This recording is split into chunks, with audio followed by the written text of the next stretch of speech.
Hi friends, ఎలా ఉన్నారు? ఈ మధ్యలో కొన్ని విషయాలు మనల్ని కాస్త కలవరపెట్టాయి కదా.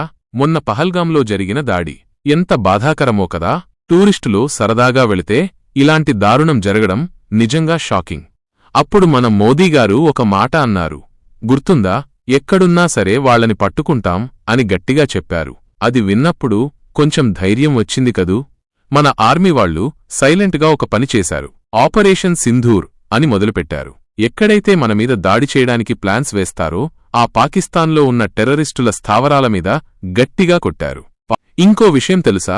మన డిఫెన్స్ మినిస్ట్రీ ఏం చెప్పిందో వింటే మీరు షాక్ అవుతారు. ఈ దాడి చాలా కేర్ఫుల్గా చేశారు. ఎలాంటి హడావిడి లేదు. పాకిస్తాన్ ఆర్మీని టచ్ చేయలేదు. మనం ఎంత కంట్రోల్గా ఉన్నామో చూడండి. కానీ ఎవరైతే మనల్ని ఇబ్బంది పెడుతున్నారో వాళ్లకి మాత్రం గట్టిగా ఇచ్చారు.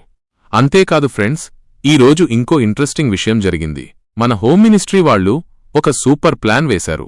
మే 7న దేశమంతటా ఒక మాక్ డ్రిల్ పెట్టబోతున్నారంట. సివిల్ డిఫెన్స్ మాక్ డ్రిల్ అంటే దాదాపు 244 జిల్లాల్లో ఇది జరుగుతుంది. ఎందుకో తెలుసా? ఇప్పుడున్న టెన్షన్లో ఎమర్జెన్సీ వస్తే మనం ఎలా ఉండాలో ప్రాక్టీస్ చేయడానికి. ఒకవేళ ఎయిర్ రైడ్ వస్తే సైరన్ ఎలా మోగుతుందో చూపిస్తారు. మనం దాక్కోవడానికి బంకర్లు ఎలా రెడీ చేసుకోవాలో నేర్పిస్తారు. ఏదైనా అటాక్ జరిగితే మనం ఎలా కాపాడుకోవాలో ట్రైనింగ్ ఇస్తారు. మన గవర్నమెంట్ మన గురించే ఎంత ఆలోచిస్తుందో కదా.